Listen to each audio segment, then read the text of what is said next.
cuando no somos capaces de reconocer y de aceptar nuestras emociones, andamos perdidos. Cuando nos encontramos con una emoción que además produce una carga física, una carga neurológica, hay un montón de cambios en nuestro cuerpo. Tú por la mañana te levantas y desnuda te pones delante del armario, haces así y la ropa se te pone o tú eliges la ropa que te pone, ¿no? Y desde ahí nos decían, tú te levantas con la emoción pero ya decides llevártela puesta o decides de repente, me paro, le doy una vuelta y digo, si es que no me ha pasado nada, si es que no... Si un hijo viene diciéndole que está triste porque su vida es un desastre, el padre inmediatamente va a juzgar. ¿Cómo que tu vida es un desastre? ¿Qué te Con falta? todo lo que te doy yo. Y en ese juicio es donde rompemos el vínculo. ¿Cómo hacemos para que la gente se dé cuenta de la importancia de pararnos a escuchar?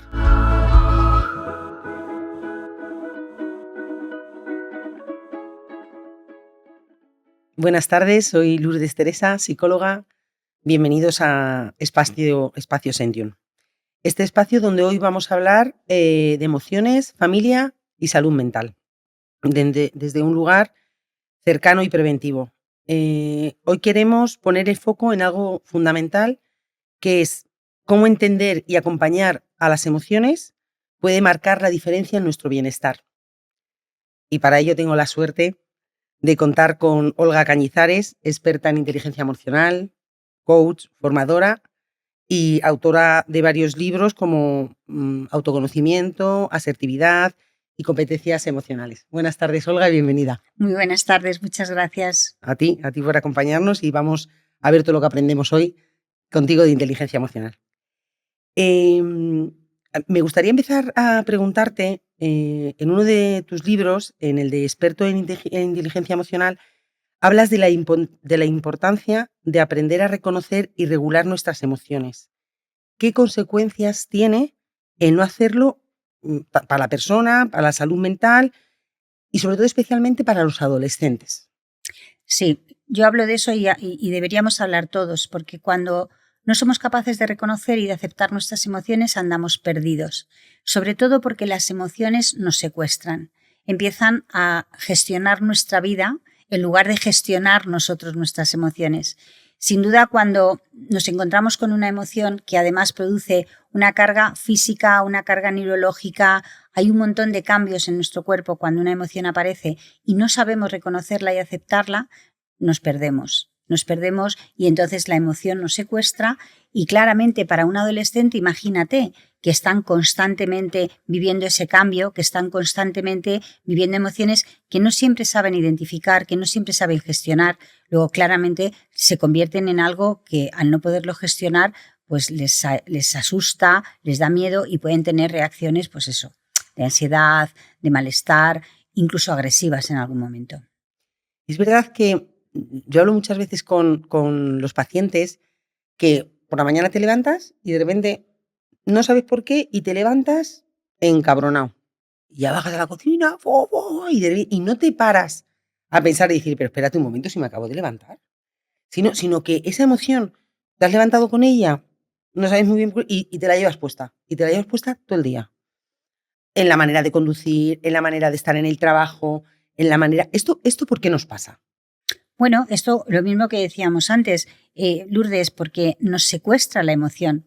Las emociones son una respuesta neurofisiológica que no podemos controlar. O sea, el enfado aparece, el enfado de la mañana aparece y ya está ahí. Entonces, o eres consciente de qué hacer con el enfado, o el enfado, evidentemente, como ha alterado todo su sistema circulatorio, el sistema neurológico, te altera, pues empieza a gestionarte a ti. Y entonces es el enfado el que da los buenos días, es el enfado el que sale de casa. Lo que queremos, aplicando inteligencia emocional y ayudando a las personas a que se desarrollen emocionalmente, es que aprendan a reconocer ese enfado y decidan qué hacen con él. O sea, podemos gestionar nuestras emociones, no controlarlas, pero sí gestionarlas. Yo vivía en uno de los cursos que hice de inteligencia emocional, nos ponían un ejemplo, que era tú por la mañana te levantas y desnuda te pones delante del armario, haces así y la ropa se te pone o tú eliges la ropa que te pone, ¿no? Y desde ahí nos decían, tú te levantas con la emoción pero ya decides llevártela puesta o decides de repente, me paro, le doy una vuelta y digo, uff, si es que no me ha pasado nada, si es que no. Pero hay gente que se maneja mejor en unas emociones que en otras. Esto es porque están en su zona de confort, porque no les han enseñado a que hay otras emociones más cómodas, porque hay muchas veces que decimos, es que esta persona está siempre enfadada. Bueno, ahí hay muchos factores. No es tanto que nos manejemos bien con una emoción o con otra, porque si aprendemos a leer emociones, aprendemos a leerlas todas.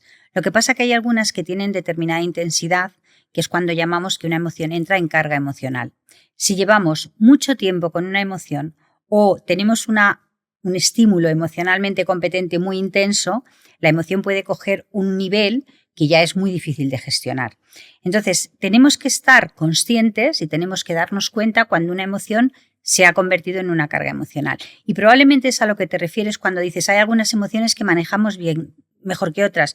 Si sabemos manejar emociones, sabemos manejarlas todas. Ahora, la intensidad de la emoción es lo que a veces no somos capaces de manejar, porque cuando estamos en carga emocional hay una desconexión entre el neocortes y el sistema límbico. Y entonces en ese momento ya no hay racionalidad, ya En estás automático. invadida, estás secuestrada y dices, esto ya no lo sé manejar. Bueno, por supuesto que hay herramientas y soluciones para manejar eso, pero no nos educan emocionalmente.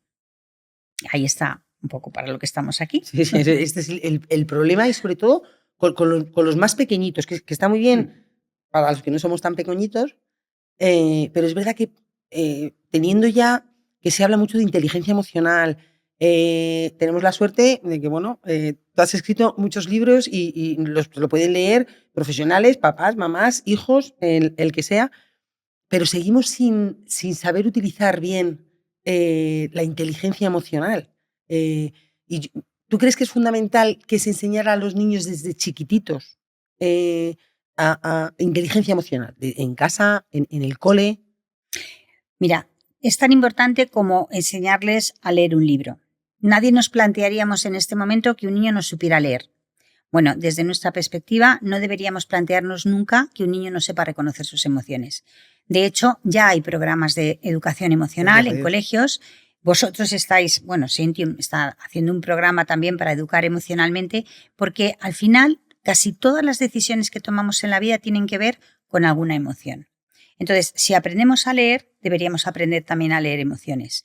Si aprendiéramos a leer emociones, mejoraría nuestro autoconocimiento, nuestra autoestima, nuestras relaciones personales y, por supuesto, nuestra automotivación, porque no nos sentiríamos perdidos, nos sentiríamos un poco los directores de nuestra vida. O sea que sí, es clave enseñar desde que empezamos casi a andar, empezar a identificar y ayudar a los niños a que sepan identificar sus emociones. ¿Y qué hacemos con los papás que no han sido educados en emociones para que eduquen en emociones? Claro, bueno, vamos por partes. Los papás, pobres, todavía no estamos preparados para educar. Primero, tenemos que ayudarles a ellos a que sepan reconocer sus propias emociones. Pero yo pondría mucho enfoque en este caso, porque estamos hablando además de prevención, en la escucha. No sabemos manejar emociones, pero es que tampoco sabemos escuchar.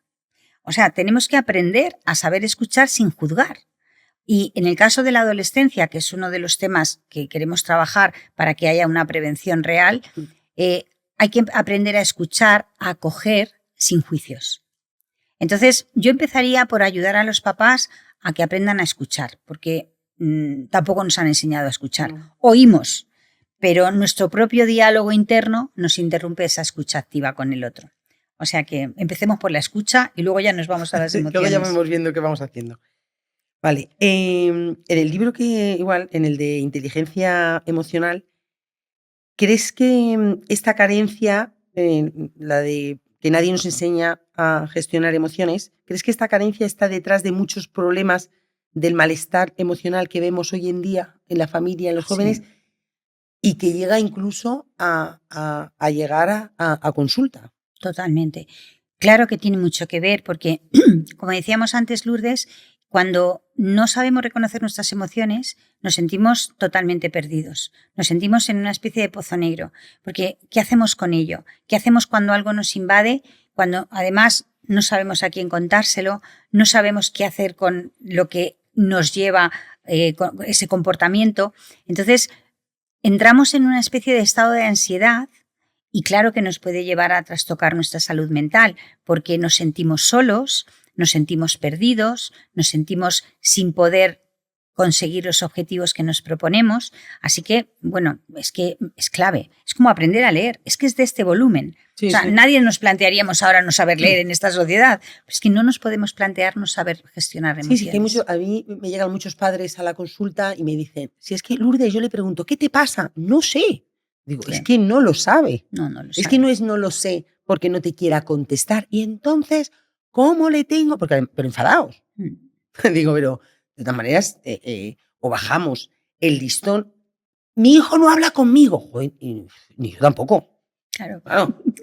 De ¿no? Ni Sí. yo tampoco. Entonces, no entiendo, es que no sabe lo que le pasa. No, pero ¿y entonces qué hacemos?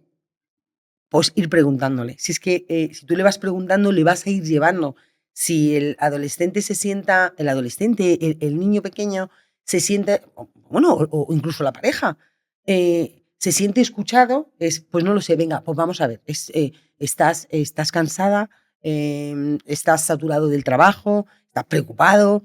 Y es verdad que si empiezas a preguntar, de repente, no, y es verdad que no lo sé, pero sí que tengo claro lo que no es, pues vamos a buscar lo que sí es, pero es que no lo hacemos. O sea, porque vamos muy deprisa, porque ¿qué tal te ha ido el día? Muy bien, bueno, adiós, adiós. O ¿cómo hacemos para que la gente se dé cuenta de la importancia de pararnos a escuchar? Bueno, también tiene que ver con otro aspecto que yo creo que es importante que destaquemos. Tenemos todos expectativas. Entonces, construimos a un hijo ideal, el hijo construye a un padre o una madre ideal, y de repente te das cuenta que ni papá ni mamá son ideales, como tú te los has imaginado, ni el hijo que tenemos es el hijo ideal, porque de repente no habla, o porque de repente no comunica, o porque de repente no hace, o porque de repente lo que hace está totalmente distorsionado con la realidad que tú esperas. Entonces, otro tema fundamental que también trabajamos en inteligencia emocional son las expectativas sobre el otro. Hacer lo que llamamos una actualización de la relación. ¿Qué necesita ahora un adolescente y qué necesita ahora mi papá? Y hay conversaciones que no se tienen. Entonces, ¿por qué no nos actualizamos con nuestros hijos en una conversación que no tiene por qué ser un sermón? Tiene que ser más bien una conversación con preguntas, Sí. una conversación de conexión, no para saber, sino para conectar. Porque a veces queremos saber y claro, te encuentras cuando van a la consulta, es que mi hijo no habla ya, pero si es que no está conectado contigo. Necesitamos tener conversaciones de conexión y en esa conversación de conexión seguramente vamos a crear el espacio necesario para que el adolescente sea capaz de expresarse. Yo intento explicarles a los padres que la aprendí estudiando con inteligencia emocional, en coaching, y es la técnica de la caña de pescar. Entonces yo le decía al padre, yo decía al padre, ¿has pescado? No, no he pescado nunca, vale. Si tú vas a pescar, ¿qué pones en el anzuelo? Y el padre, pues un gusano, que además que luego de vez en cuando que es como, bueno, en fin. Vale, ¿y esto qué tiene que ver? Vale, si tú quieres hablar con tu hijo, ¿qué le pones en el anzuelo? No puedes entrar a hablar a tu hijo desde otra vez la habitación sin recoger, otra vez, y que luego el final de la conversación es que haga o saber qué le pasa, pero tendrás que ponerle en el anzuelo algo donde la conversación sea cómoda y a partir de ahí, ¿no? Generar y ver cómo podemos ir haciéndolo. El adolescente, y además luego es muy curioso cuando no es que el niño de pequeño era súper cariñoso, súper mimoso, no sé qué, no sé cuánto. Ahora tiene 18 años, entra, se mete en la habitación, sale para comer, cae de comer, es como, esto es toda la conversación que tenemos. Y yo les digo a los padres, luego vuelven, los niños luego vuelven, pero tienen ese momento de meterse en su cueva, en la habitación, con los cascos, porque van buscando su sitio. Si fuéramos capaces de entender que necesitan ese espacio, que el adolescente no se separa porque quiera separarse, sino porque está buscando, y hay algunos que además lo pasan realmente mal porque no se encuentran y porque la vida nos empuja. El niño, son jóvenes y tienen que saber qué quieres estudiar, a qué te quieres dedicar. Es como el niño, como qué agobio, si yo lo máximo que quiero saber es si el sábado voy a quedar o no voy a quedar. Entonces, ahí, si fuéramos capaces de tener unas conversaciones, no te digo en plan rollo, a ver qué sientes, cuánto tiempo, la intensidad, pero yo creo que si tuviéramos unas conversaciones más pensadas en el bienestar, o sea, cómo te encuentras aquí, no en el propósito que quiero conseguir, sería como más amable. O no nos sentiríamos tan, es que mi hijo ya no me quiere. No, es que es un adolescente. Es que es muy complicado ser madre de adolescentes. Me estoy dando cuenta. Es muy complicado. Pero es verdad que yo creo que sería como mucho más fácil. Sí. Tenemos que regalar a padres libros, ¿eh? Tenemos que hacer que lean. Mira, en el libro este que tienes de Apréndete a conocerte, que es muy bueno, y antes de ponernos a hablar, estábamos hablando de qué bueno cuando alguien viene y te dice quiero trabajar autoestima, y lo primero que sería, ¿no? Sería autoconocerse y a partir de ahí tirar para adelante. ¿Cómo puede una persona empezar a parar a autoconocerse? Bueno, tenemos que hacerlo como hacemos ahora con la IA, con muchas preguntas. Hay que aprender a preguntarse. Hay que aprender a preguntarse y yo siempre me gusta que haya como diferentes niveles. ¿Cómo pienso? ¿Cómo siento? ¿Y cómo hago? Son tres caminos para empezar a saber de ti. Cuando tú te preguntas cómo pienso y realmente te pones a observar tus pensamientos, empiezas a saber mucho de ti. Dices, wow, wow, cómo pienso, ¿no? Ese diálogo interno que tenemos con nosotros nos da muchísima información de nosotros. Cómo siento también es un momento en el que te puedes parar y decir, ¿qué estoy sintiendo ahora? ¿Me estoy enfadando? ¿Estoy triste? ¿Estoy con miedo? Y empiezas a darte cuenta de tus propias emociones y empiezas a saber de ti. Y luego cuando te ves en tus conductas, cuando estás con otros o cuando estás en casa tú solo o tú sola y vas viendo cómo haces, cómo te relacionas, se trata de ponernos en un lugar de observación. Esa es la clave para el autoconocimiento. Hay un lugar en nosotros que nos permite observarnos. Y no es fácil porque está inherente que desconectemos el automático, vivimos siempre en un automático. Entonces, colocarnos en un papel de observador y observarnos. Y en esa observación aparece todo.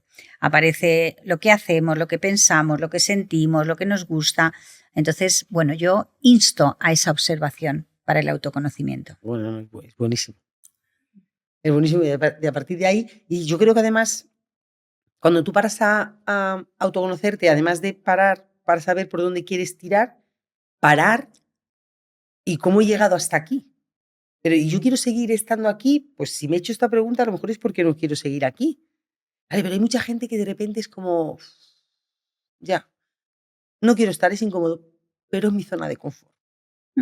También. Y es como, bueno, a lo mejor te tienes que volver a hacer esa pregunta mañana, que a lo mejor no es tanto me paro y tanto me da miedo. Pero ¿y tú crees que la gente nos hacemos este trabajo de autoconocimiento? No. No, claramente no. No, porque no. O sea, no, para nada es una práctica real, o sea, es una práctica cotidiana. Pero por eso, porque no tenemos una educación emocional. Desde Descartes nos han dicho pienso, luego existo. Nadie nos ha hablado de siento, luego existo.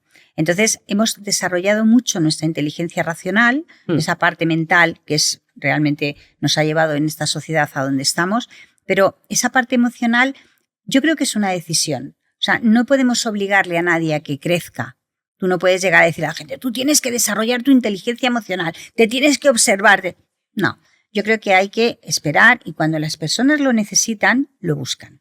Sí, yo creo que, pues mira, una de las cosas buenas del espacio Sentium es sacar encima de la mesa cosas que a lo mejor antes a ti no se te hubiesen ocurrido y decir, pues mira, esto sería bueno, esto de el autoconocimiento, voy a darle una vuelta. ¿Qué es lo peor que puede pasar?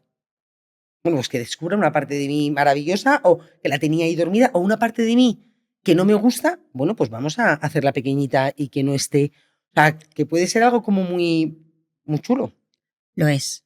Bueno, yo que soy bastante. Yo me pondré a hacerlo. Yo estoy bastante trabajada, pero me gusta seguir haciéndolo. ¿Qué ocurre cuando un adolescente no sabe poner nombre a lo que siente ni entiende lo que le pasa por dentro? Bueno, lo que pasa es que se siente angustiado y se siente solo, porque realmente no puede evitar lo que le pasa Y eso en muchas ocasiones, sin darnos cuenta, en las familias le decimos no llores, no te pasa nada, eso no tiene importancia. Ya, pero ellos no saben qué hacer con lo que realmente les pasa. Por tanto, lo primero que necesita el adolescente es tener algún lugar, algún espacio, como hablábamos antes, donde alguien le pueda escuchar, sin juzgar, porque lo que sienten a veces para ellos también es una sorpresa. ¿Por qué estoy tan enfadado con mi papá? ¿Por qué estoy tan enfadado con mi profesor? ¿Por qué ahora siento miedo con mis amigos cuando antes yo me sentía muy potente? Entonces necesitan aprender a identificar qué les pasa y a comprenderlo. Y para eso necesitan acompañamiento y necesitan pedir ayuda. Y de momento todavía no estamos en ese lugar. Estamos empezando, pero sí que hay que crearles espacios para que, de hecho ya sabemos que algunos adolescentes están consultando a la IA, ¿qué les pasa? O sea, me pasa esto, ¿qué significa? Y claro, depende cómo hagan la pregunta, las respuestas, algunas pueden ser útiles, pero no todo va a ser un acompañamiento como el que estamos esperando, ¿no? En un lugar seguro. Ya, pero es que yo por donde trabajo, yo trabajo con adolescentes. Y los padres, cuando traen a los adolescentes, vienen cabreados porque ya vienen de situaciones complicadas, ¿no? Les han echado del cole, se han metido en jaleos que no deberían haberse metidos. Los padres vienen enfadados, vienen desde la amenaza, ¿no? O sea, vienen desde el castigo, que el castigo soy yo. que yo digo que no, que luego, es verdad que luego ellos ven y dicen, bueno, pues no ha sacado todavía la escoba, ni le ha salido la verruga, no es tan bruja como nos han contado. Pero es verdad que es muy complicado, porque cuando tú con los padres les sientas y dices, bueno, es una evolución, es un hito, tiene que pasar por aquí. Ya, pero es que desde ahí, sí, seguramente se ha equivocado en muchas cosas. Seguramente dices, venga, y a mí cuando me dicen, Lourdes, queda con mis padres para poder hablar. Yo la primera vez que me siento, entonces nos ponemos a hablar. Yo primero dejo que hable mi adolescente y les habla a los padres. Y yo en ese momento paro y les digo a la madre, que has entendido lo que te ha dicho tu hijo. Ella contaba lo que el niño había contado. O sea, ella le había escuchado un rapport maravilloso. Pero, ¿qué has entendido? Entonces de repente ahí fue como claro, es que yo le escucho, pero no entiendo por dónde va más para abajo, dónde quiere llevar. O sea, que el niño no es malo per se. Que le han pasado una serie de cosas, no ha sabido manejarlas y de repente pues hemos tenido la mala suerte de enfrentarnos o de llegar a un sitio donde no tenía que estar. Me he sentido cómodo, me viene bien el rollo macarrilla y estoy ahí, me he metido en un jardín, pero es verdad que es muy curioso cuando ¿qué has entendido? Y, sin embargo, cuando lo haces al revés, el niño sí que es capaz de entender más cosas que los padres del niño, que dices tú, hombre, que nos esté dando una lección aquí el que estaba perdido. ¿Qué es? ¿Y qué tengo que hacer? Escucharle. Pero escucharle así como estamos tú y yo sentadas. Porque eso de, mamá, sí, veme contando, espérate que estoy tendiendo y te quedas como con la anécdota, pero no te quedas con lo que le pasa al niño. Entonces de repente es como, ¿para qué se lo voy a contar? Sí, total, ya. Es que lo que no quieres es hacerlo, es que eres un vago, es que te escaqueas, es que estás siempre enfadado. Vale, pero ¿por qué está tu hijo enfadado? Porque es lo que yo más veo. Yo en la consulta veo mucho enfado, mucha ira, mucho rencor, que son emociones feas. Y tú les preguntas y no saben decirte por qué. ¿Desde cuándo lo tienen? No sé, desde que entró la adolescencia. ¿Lleva el niño cabreado 3 años? Bueno, porque hay mucho juicio. Esa es la clave. Porque podemos escuchar, pero luego juzgamos. Y los sentimientos no pueden ser juzgados. Sin embargo, no sabemos hacerlo de otra forma. Vamos a ser compasivos también con las familias. No saben ser de otra forma, pero es que hay mucho juicio detrás. O sea, si me siento triste cuando tengo unos padres que me dan de todo, cuando tengo un colegio maravilloso, cuando me compran la ropa que quiero, tengo una paga y además hago fiestas y además, entonces un padre se siente constantemente frustrado porque nunca parece suficiente. Si un hijo viene diciéndole que está triste porque su vida es un desastre, el padre inmediatamente va a juzgar. ¿Cómo que tu vida es un desastre? ¿Qué te Con falta? todo lo que te doy yo. Y en ese juicio es donde rompemos el vínculo. Quiero hablar mucho de vínculos porque realmente la clave en la adolescencia es no romper el vínculo con ellos. Y para no romper el vínculo con ellos no podemos estar juzgándoles. No es fácil, pero es lo que hay que hacer. Estar en vínculo con sus necesidades, con sus sentimientos, aunque nos parezcan estratosféricos. No se puede juzgar. Ahí es donde rompemos el vínculo. Claro, pero es que son los suyos. O sea, son los suyos y tenemos que aprender a aceptarlos y a ver cómo los manejamos. Sí, es la verdad que eso es súper importante. El que no, con mi padre no puedo hablar, con mi madre no me entiende. Total, si me van a decir, pues Mm. te da mucha pena. Tenía un paciente que decía, Lourdes, eh, solamente vengo, yo soy muy mamá gallina. Y yo cuando vienen, aunque esté, que les quería, pero yo les abrazo. O sea, es verdad que yo castigo mucho la conducta, pero salvo a la persona. Y me dice, Lourdes, es que tú me has abrazado más veces en consulta que mi madre en toda la vida. Mm. Y cuando tú esto le dices a la madre, ¿qué tal? Si la chuchas un poco más y no sé qué, y el niño, yo le digo, ¿y por qué tú llegas a casa y le dices a la mamá, más te quiero? Uf, qué vergüenza. Y dices, ¿cómo qué vergüenza decir a tu madre te quiero? ¿Y a tu novia? No, hombre, a mi novia. Pues tu madre, no, porque me da vergüenza. Y dices tú, qué pena, porque hay algo que se ha roto que se puede arreglar, ¿eh? Que es empezar haciéndolo, vamos rompiendo tabús y se puede arreglar. Muchas, ahora me voy a ir a tu libro, Asertividad. Asertividad está bien, y muchas familias confunden asertividad con decirlo todo sin filtro.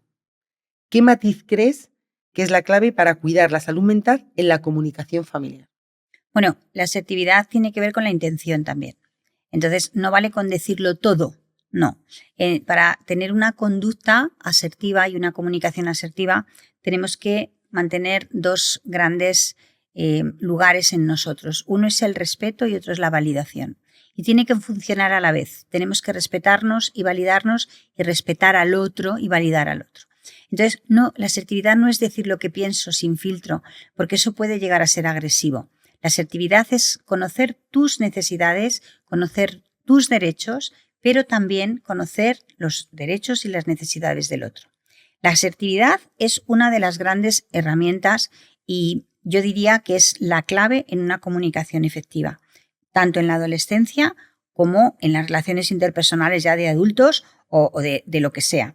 Porque cuando nos respetamos a nosotros y nos validamos, estamos invocando al respeto y la validación del otro. Si tú en una familia te encuentras con personas que se respetan y se validan y respetan y validan al otro, se va a encontrar en un ambiente, nos vamos a encontrar en un ambiente en el que yo soy capaz de expresarme, soy capaz de devolverte que algo no me gusta, soy capaz de devolverte que no me estoy sintiendo bien, pero porque me siento respetado también. Entonces, claro que es la clave, pero no significa hablar sin filtro. Significa hablar con muchísimo respeto por ti y por el otro. ¿Cómo podemos enseñar en general a todo el mundo a trabajar la asertividad? ¿Cuál sería un pequeño, aparte de empezar a trabajarla en condiciones y formar y estudiar, qué pequeño tic le puedes dar a alguien para que desde hoy empiece a trabajar la asertividad? Que se escuche a sí mismo. ¿Cómo se habla él? Cómo se habla él y cuáles son sus necesidades. Cuando estás en una conversación o en una situación en la que lo que está pasando no cubre tus necesidades, algo está pasando ahí. Si lo sigues permitiendo, ya no está siendo asertivo. Entonces, lo primero es escucharnos, escuchar nuestro cuerpo, porque además cuando te estás sintiendo incómodo, el estómago, la cabeza, la tensión, algo empieza a decir tu cuerpo. Entonces, primero la escucha. Y segundo tip, para mí fundamental, es aprender a decir no, sin sentirnos culpables. Hay veces que no podemos hacer lo que los otros quieren y muchas veces aceptamos hacerlo para no quedar mal, para no sentirnos culpables. Es que es mi madre, es que es mi hijo. No, es que hay que aprender a decir que no, desde un lugar de respeto y validación. Sí. Pero sí, yo creo que esas dos, la escucha y aprender a decir que no. Apuntarlo y todo el mundo a hacerlo. ya os preguntaré. Apuntarlo y hacerlo. Hablas mucho en tus conferencias, repites mucho que las emociones no gestionadas se terminan somatizando. ¿Podrías explicarnos de forma sencilla para familias y adolescentes, ¿qué es esto? ¿Cómo se somatiza la emoción no gestionada? Como hemos dicho antes, la emoción es una respuesta neurofisiológica. Entonces, si una emoción no es expresada y gestionada, no se pierde porque es una energía que se ha producido dentro de nuestro cuerpo. Y eso puede terminar saliendo a través de una enfermedad. Por eso es tan importante escucharnos. Cuando yo me estoy empezando a enfadar, yo tengo que saber dónde se está colocando esa energía, porque el enfado es una energía. Entonces, ¿dónde se está colocando? ¿Me está doliendo el estómago? ¿Me está doliendo? O lo expreso o lo gestiono, porque si no, el cuerpo lo acumula. Y entonces la acumulación de determinadas emociones, en general de todas, sin gestionar, terminan dañando nuestras células. Y eso puede terminar en una enfermedad. No quiere decir que todo el mundo que tenga enfermedades tiene que ver con su vida emocional, pero estamos convencidos, de hecho ya hay muchos estudios que lo respaldan, que muchas de las enfermedades que tenemos son somatizaciones de emociones no gestionadas. O sea que cuanto antes empecemos a escucharlas y sobre todo a expresarlas. Bueno, en una de las, no sé si fue yo creo que fue una charla en una conferencia que diste, que a una paciente el doctor le dijo, no te opero hasta que no te hagas las paces con tu hermana. Gregorio Marañón, en una operación de colon, le dijo a una señora, yo no te voy a operar hasta que no hagas las paces, era con su hermano, hasta que no hagas las paces con tu hermano. Porque realmente el resentimiento, que es un patrón de respuesta emocional muy, muy controvertido, o sea, muy complejo, el resentimiento es muy pegajoso y se pega en nosotros y nos pone una especie de filtro ante la vida y vivimos resentidos de la vida. Entonces, el resentimiento no gestionado realmente puede ocasionar enfermedades súper graves. Así que, si cuanto antes aprendamos a perdonarnos y perdonar a otros, para que podamos eliminar el resentimiento. ¿Tú crees que si tú no tienes una buena vida intrapersonal, puedes tener una buena vida interpersonal? No, es imposible. Aclaremos que intrapersonal quiere decir la relación que tenemos con nosotros mismos. Si yo no tengo una buena relación conmigo, es imposible que yo me pueda mostrar en una buena relación con otros. Bueno, a lo mejor puedo mostrarlo. Un ratito. Pero es como ahora dicen los chavales, ¿no? Un postureo. O sea, yo puedo tener un personaje social estupendo que se relaciona fenomenal con su entorno, que habla con todos, que está, pero ese personaje es como los muñecos de chocolate de Navidad, que son muy bonitos por fuera, haces así y están huecos. Pues un poco es lo mismo. Lo que realmente nos hace emocionalmente responsables es aprender a relacionarnos con nosotros. Luego ya viene la relación con los demás. O sea, qué bonito sería poder parar a escucharme, a autoconocerme, sí. A ver cómo me hablo. Yo hay muchas veces, yo corrijo mucho en las sesiones, cuando hago sobre todo terapia grupal y te pasa cualquier cosa. Es que soy tiroriro. Yo le paro y digo, ¿soy o estoy? En este momento estoy tiroriro, torpe, por ser fina, pero no soy torpe. Entonces, bueno, es que me sale, ya, pero es que eso que te sale es el mensaje que te mandas. Entonces, es verdad que en un momento dado podemos ser más espabilados para unas cosas o para otras, pero eso no quiere decir que ya soy el más torpe del mundo. Pero esto sí que lo tenemos como muy interiorizado, nos hablamos como muy mal. Bueno, yo no quiero generalizar. Hay personas que se hablan muy mal y hay otras que nos hablamos bien. No lo voy a generalizar. Pero tienes razón. Es verdad que más que nada es que no somos conscientes de cómo nos hablamos. Entonces, ese automático, ese mapa mental que hemos construido, hace que muchas veces escuchemos mensajes en nosotros que no nos ayudan. Y yo, fíjate, ya le voy a quitar la validación del bien o el mal. Simplemente, ¿esto que me estoy contando me está ayudando? Porque si no me está ayudando, ¿para qué me lo cuento? Claro. Entonces, yo pienso que las palabras generan realidades. Sí, yo también. Y las primeras palabras que tenemos que escuchar son las que nosotros nos decimos. Así que hay que aprender. Pero volvemos al punto de partida. Nos tenemos que observar. Necesitamos hacer un ejercicio de observación con nosotros para poder cambiar aquello que no nos va bien. Aquello que no nos va bien, no lo pongamos de bueno o de malo, que no nos va bien. Que no nos vale, que ya está. O que ya no nos vale, que es un momento... Justo. Es verdad que hay que hacer, porque tú puedes hacer un chequeo de autoconocimiento, pero tiene que ser como muy constante en el tiempo, durante mucho tiempo, porque lo que a mí me ha valido hace 3 años, ahora ya no me vale. Yo necesito mucho poner siempre, a lo mejor es la manera que yo he necesitado de estudiar para que se me quedaran. Yo les pongo siempre a mis pacientes el ejemplo de acordaros cuando hiciste la comunión, los zapatos tan bonitos que tenías. Qué bonitos. Y estabas encantada con tus zapatos, para arriba, para abajo, y te quedaban perfectos. Y eran los que más te gustaban y con los que mejor podías andar. Tú ahora te puedes poner tus zapatos de la comunión, siguen siendo bonitos, pero ya se te han quedado pequeños. Y hay mucha gente que sigue caminando con el zapato 10 números más pequeños. Y entonces van por la vida, ya pero es que está bonito, ya pero es que ya no me vale. Entonces no hacemos como un reciclado, no nos paramos y decimos, bueno, esto me valió y ahora ya voy a ver que no me está valiendo, voy a darle una vuelta y voy a ver qué me vale. ¿Por qué vamos tan deprisa?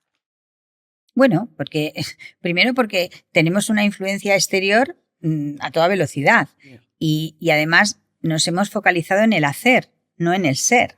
Entonces, el mundo nos pide que hagamos y que hagamos y que hagamos y que hagamos. Y para hacer hay que ir al ritmo que va la tecnología ahora mismo. Es así. Entonces, claro, no somos un algoritmo y nos olvidamos de ser y solamente nos focalizamos en el hacer. Por eso vamos tan deprisa. Si estuviéramos en el ser, no podríamos ir tan deprisa. Sería imposible. Ya.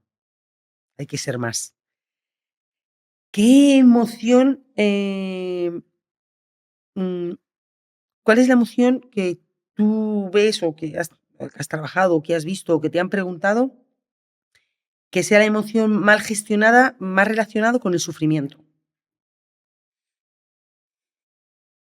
Bueno, yo me imagino que el sufrimiento, como el sufrimiento es una construcción, es algo que construimos, puede partir de muchas emociones. Me imagino que el miedo puede llevar al sufrimiento, me imagino que el enfado puede llevar al sufrimiento, también la tristeza. No sé, cada persona construimos el sufrimiento de una forma determinada. No te podría decir una de ellas, pero claro, la tristeza y el enfado nos pueden llevar a mucho sufrimiento, pero también el miedo. O sea, yo creo que son 3 emociones que mal gestionadas y sin darles su lugar pueden hacer que construyamos un sentimiento de sufrimiento. Claro, y me decían una vez, ¿pero hay emociones que son buenas o malas? Decía, no, todas las emociones son buenas. Todas las emociones nos dan información de algo. Es cuando de repente no la traducimos bien o le metemos ya ese pensamiento. El miedo no es malo. A mí me va a evitar que de repente yo tenga mucha prisa y quiera cruzar la autovía en vez de irme porque no me dé miedo y cruzar, y va a evitar que me maten. Yo creo que las emociones son todas necesarias y de todas aprendemos y de todas sacamos. Lo que pasa es que hay algunas que por lo que sea las enrocamos ahí y montamos un señor Carajal. Si las familias incorporaran educación emocional en el día a día, ¿qué problemas de salud mental crees que podrían prevenirse a largo plazo? Bueno, yo creo que esa saturación de la que hablábamos, esa carga emocional, no necesitaríamos llegar a carga emocional, porque empezaríamos a crear espacios donde me siento escuchado, donde me siento comprendido, donde puedo expresar mis emociones. Entonces, yo creo que sería, claro que la salud mental es mucho más que la parte emocional, ¿no? Que las emociones. Pero yo creo que por lo menos a nivel de emociones podríamos evitar que haya esa carga dentro de la familia, esa carga que nos satura y que además nos desequilibra, que es realmente el efecto que tiene una carga emocional, es un desequilibrio. Nos desequilibra las relaciones, nos desequilibra el cuerpo, nos desequilibra nuestra capacidad de racionalizar. Entonces, yo creo que conseguiríamos más equilibrio. Totalmente de acuerdo, estoy contigo. ¿Qué pequeño cambio emocional, inspirado en tus libros, recomendarías empezar hoy mismo en casa? Bueno, yo lo primero es, y voy a insistir porque creo que esa es la base. La base es la observación. Así que el primer cambio es mirarnos al espejo, reconocernos como personas, reconocer lo que somos, lo que pensamos, lo que sentimos. Y cuando empecemos a reconocernos y a observarnos, las cosas van a venir solas. Entonces el primer cambio es, oye, mírate al espejo, reconócete y empieza a observarte. Colócate en un lugar en el que puedas ver qué cosas quieres cambiar de ti, como padre, como madre, como amiga, como pareja, como adolescente. Vamos a saber de nosotros. Ese es el primero que yo haría, la observación. Todo el mundo a observarnos esta noche. ¿Qué te gustaría contar que yo no te he preguntado? Bueno, realmente has hecho no solamente preguntas, sino que hemos estado como en un diálogo, ¿no? Tú también has dado tus opiniones. A mí me parece que lo importante es perder el miedo a pedir ayuda. Eso es lo que creo que tenemos que incorporar a esto que estamos comentando. Todo esto que estamos contando es muy bonito, está como muy bien estructurado, sabemos mucho de ello, pero cuando una familia o un adolescente se sienten con esto, dicen, ya, ¿y ahora qué hago? Entonces yo creo que tenemos que desmitificar lo de pedir ayuda, lo de ir a un psicólogo, a ir a un terapeuta, de ir a que alguien nos ayude, porque la realidad es que es igual que cuando vamos al médico o cuando pedimos a un albañil que nos arregle una pared porque se nos ha caído una baldosa. Es que no sabemos hacerlo todo. Entonces yo creo que hay que desmitificar, no somos débiles por pedir ayuda, todo lo contrario, somos inteligentes. Entonces yo creo que deberíamos hablar también de desmitificar esto de pedir ayuda. Oye, vamos a ver que los expertos nos ayuden con toda la inteligencia que eso conlleva detrás de asumir que, bueno, que yo no lo sé todo. ¿No? Claro. Hay personas que a lo mejor me pueden echar una mano. No, eso es, bueno, el espacio Sentium viene, somos jóvenes en este sentido, acabamos de empezar, viene un poco focalizado en este sentido, en el de, bueno, pues poder escuchar, de poder acompañar, en el poder aconsejar. Y es verdad, en otro podcast que tuvimos, es verdad que hablamos de eso, que había para casi de todo y hablábamos de esto, ¿no? Quiero ponerme en forma, pues voy a un entrenador personal. Quiero ir, pero sin a, no sé, una casa y me compro y me voy a una inmobiliaria. Pero nos cuesta mucho pararnos y decir, ojo, ¿y por qué no? Y hay muchas veces que no solamente ir a un sitio es cuando ya me duele o cuando yo estoy sufriendo, que lo bonito sería, pues, ¿por qué no voy a ir? Voy a ir para entenderme, voy a ir para crecer, voy a ir para saber escuchar, voy a ir porque quiero tener mejores relaciones personales, porque me quiero cuidar y mimar. Que yo creo que cuando empiezas a trabajar la inteligencia emocional, hay muchas veces que cierras muchas heridas de tu niño interior. Hijo, te dan una paz. El de repente decir, bueno, y es como decías tú antes, te perdono y me perdono. Entonces, qué bueno que pudiéramos ser, que a lo mejor luego te pones a trabajar y te das cuenta de, pues mira, a mí esto me está doliendo y aprovecho, pero qué bueno sería que pudiéramos tomar conciencia de decir, jolín, voy a tener ese crecimiento personal, ese personal, emocional, todas las áreas que abarcan la vida de una persona y decir, venga, vamos a por ello. ¿No? Sería maravilloso. Sí. Tenemos que, no sé, algo hay que hacer para que la gente empiece a darse cuenta de que hay que hacerlo. ¿Crees que un proyecto como Sentium merece la pena? Bueno, claro, por supuesto que sí. Fíjate que además pone salud mental familiar. Ese concepto familiar es algo que todavía es como un nicho que no se ha abierto, ¿no? Hablamos de los adolescentes, hablamos de los padres, hablamos de las parejas, pero a lo mejor hay que hablar completamente a la familia. También aquí añado una parte que me parece importantísimo. Los sistemas, la familia es un sistema y los sistemas a veces tienen también emociones como sistemas. Y a veces no sabemos manejar las emociones sistémicas, las emociones que se producen en un entorno familiar. Entonces yo creo que un espacio como Sentium puede crear ese espacio para que la emoción sistémica, que a veces se enreda, se queda un poco como obstruida, podamos abrir un espacio para que eso se ventile. Sí, yo creo que, bueno, esta es un poco la idea de Sentium, de encontrar ese espacio donde si es verdad que normalmente viene una persona que sufre y que duele, y focalizamos en esa persona que está bien, pero también tenemos que entender que los que están a su alrededor también sufren, no saben cómo entenderles, no saben, no llegan. Y esto que acabas de decir tú, y me ha venido más activa un recuerdo, yo me acuerdo que se estudiaba, que se decía, en una pareja y una familia es igual, la pareja es una cosa de tres, una persona, otra persona, y lo que montamos entre las dos personas, montamos otra cosa, y esta hay que alimentarlo desde los dos lados en la misma dirección. Y creo que esto que acabas de decir tú, de efectivamente la familia, de entender cómo es el sistema familiar, porque por separados ya sabemos cómo es papá, ya sabemos cómo es mamá, el hermano mayor, el hermano pequeño, el perro, la abuela, vale, pero cuando nos juntamos todos, ¿qué sistema familiar, qué está pasando, que hay algo que no funciona?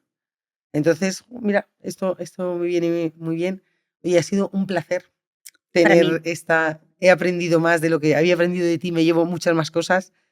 Me llevo el que tenemos que aprender a observarnos, Sí. buscarnos ese tiempito para observarnos, que tampoco es estar todo el día delante del espejo, pero darte ese tiempito o buscar, venga, hoy me voy a observar cómo soy en el trabajo, o cómo soy con mi amiga, o cómo soy con mi pareja, o cómo soy conmigo misma, o voy a poner el foco en cómo me hablo. Entonces, yo me llevo ese despertar. Muy bien. Me alegro contigo. mucho. Muchísimas gracias. Espero volver a sentarme contigo. Un placer. Gracias por estar con nosotros y nos vemos en el siguiente Espacio Sentium. Gracias. Gracias a vosotros por darme esta oportunidad.